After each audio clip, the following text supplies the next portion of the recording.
Welcome back, guys, to the fourth race of the 1998 F1 rFactor season.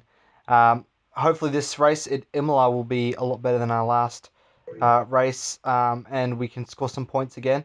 Mika Häkkinen's leading the championship and is followed closely by Michael Schumacher. So let's get to the qualifying.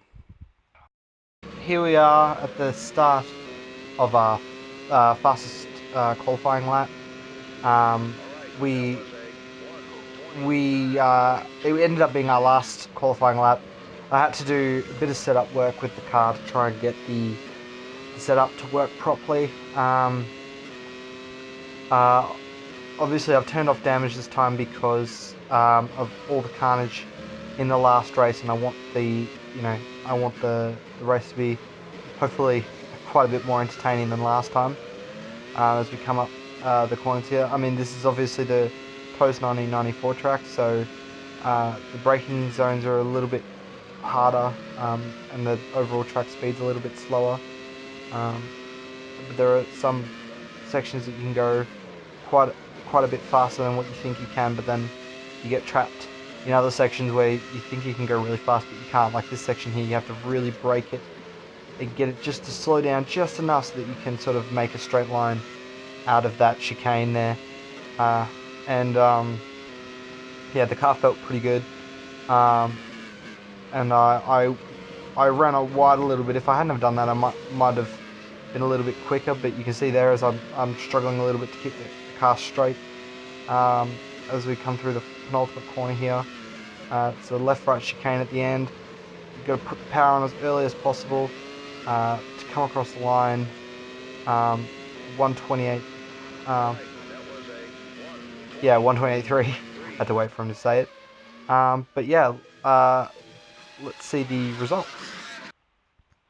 So here we are. Here's the final standings. I ended up qualifying 14th. This is the first time in the season that my teammate has out-qualified me. The straight line speed, he must have found a better setup than myself. But, let's see what we can make of it. Here we are, lined up on the grid, ready to start the San Marino Grand Prix. Starting from 14th on the grid. Here we go, and we've got a bit of wheel spin there off the line as we have a bunch of cars past us, and we're all the way down into 19th now. Right behind David Coulthard as we brake heavy there and avoid colliding with him as a bit of sparks come off Jarno Trulli's car. He brake checks us a little bit, but we find the inside line coming into the chicane here. Braking heavily so we don't bump into the back of Jacques Villeneuve. We've got Jas Magnussen right in front of us. Jan Magnussen, I should say, right in front of us. There's our teammate, Tiero Takagi, as Jacques Villeneuve and us bump wheels coming up the hill here. We brake heavily into this next corner, get the corner just right, go as wide as we dare without touching the AstroTurf on the outside there, and we're all the way up into 12th place now. We've moved up 2 places from the starting grid. Sometimes you have to fight your space there in the beginning, and someone's already off there. He spun off as we come right behind this Minardi here of Nakano. We're up into 11th now. We've had a good start to the race. Hopefully we can capitalize on maybe some safety cars or something like that. Would be nice to make the race a little bit easier. As we can see up ahead of us, and I think that was Jacques Villeneuve that just spun out there in front of us. That's not good. But he's handed us a place, and we're up to 9th. And there's another spin out. This time Paulo Diniz there in the arrows spins out, and we're up to 9th as we're about to take Nakano on the inside here before the Tamburello chicane. Left and right, making sure we don't go too far off. Let's have a look at the replay, shall we? Alright, so here is a replay of the start from the TV camera view as Michael Schumacher and Eddie Irvine have blocked out the front row. The Tifosi would be happy with that. As you can see, the wheel spin we have off the line there and get swamped by the cars, end up nearly dead last as we approach Tamburello here, and I'm trying to find spaces to get past the AI as in rFactor. They're they're quite slow on the opening lap, and it can sometimes be quite beneficial to get on the inside places to try and get some overtakes done early on. As you can see here, I'm trying to just dive in every which way direction I can to get past everyone, as there's a bit of smoke there coming out as my wheels lock up. But it was a decent start to the race, and I think hopefully we can get some good points from this. Yeah, so let's continue here as we're approaching the back of Olivier Panis in the Prost ahead of us.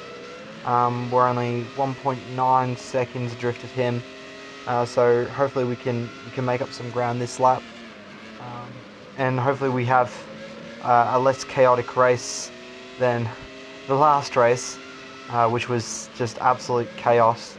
Don't know whether it was the track or whether I mean the track was quite slim, it was quite windy, so it might have been a bit of a challenge for the AI to handle that.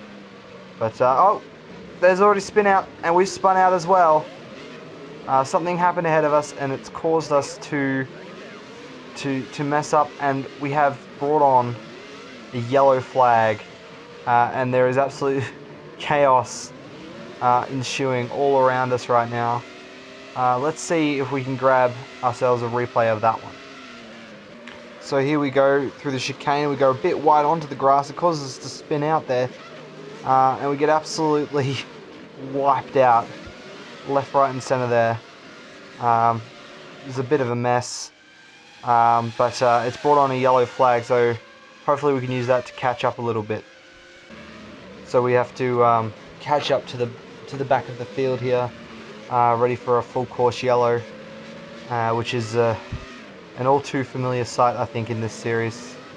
I turned on the AI driver because when it's a safety car, I really can't be bothered trying to not hit the cars in front of me as they brake really hard. But I had no idea that the AI wouldn't do the right thing in terms of the right speeds and stuff. It was going slow as if everyone was already in line, and they weren't, so I had to then just speed up. Thank bloody goodness that the game remembered who I was behind before the yellow flag, so that I could line up behind them properly. Here's the end of that safety car period. We've gone around 2 laps as we line up to start the race anew. Hopefully getting a better start this time as I take control from the AI after waiting. I was just checking my tyres there to make sure that the tyres weren't too cold. As we get the green flag going around penultimate chicanes there, as I just miss the back of Olivier Panis's cross as we head down the front straight after the safety car. Can we make up some places and get some points? That's the hope as we come through the Tamburello chicane, chasing hopefully some points this round, because we've just had a miserable last race, and we don't want to repeat that again, which was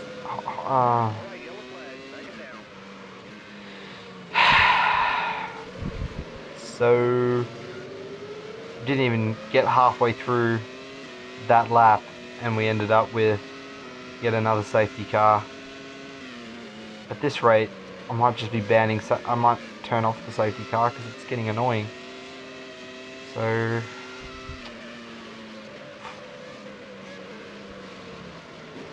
So, as you might be able to tell, something happened with the safety car. It crashed, and as a result, it picked no one up. And we've just been going around this snail pace the last couple of laps, and the race hasn't continued. And because the race has a time limit, we're literally about to finish the race after 6 laps, just going around at this kind of crawl pace. It's been kind of a disaster race. I need to look at maybe turning off the safety car or something, because it really seems to wreck. I mean, if it's done right, it works out well. But the past, this race is an example. If the safety car crashes out, the whole race essentially finishes. Like there's no redo or anything. The safety car doesn't like regenerate and then come out again. It just stays stuck on the side, and that was it. The race is over, um, and I couldn't be stuffed waiting to get all the way back round to the finish line again. So I just exited the race. We weren't in a points position anyway, so it wasn't going to make much of a difference. It was a disappointing round that time, guys, but I will see you guys next time. Goodbye.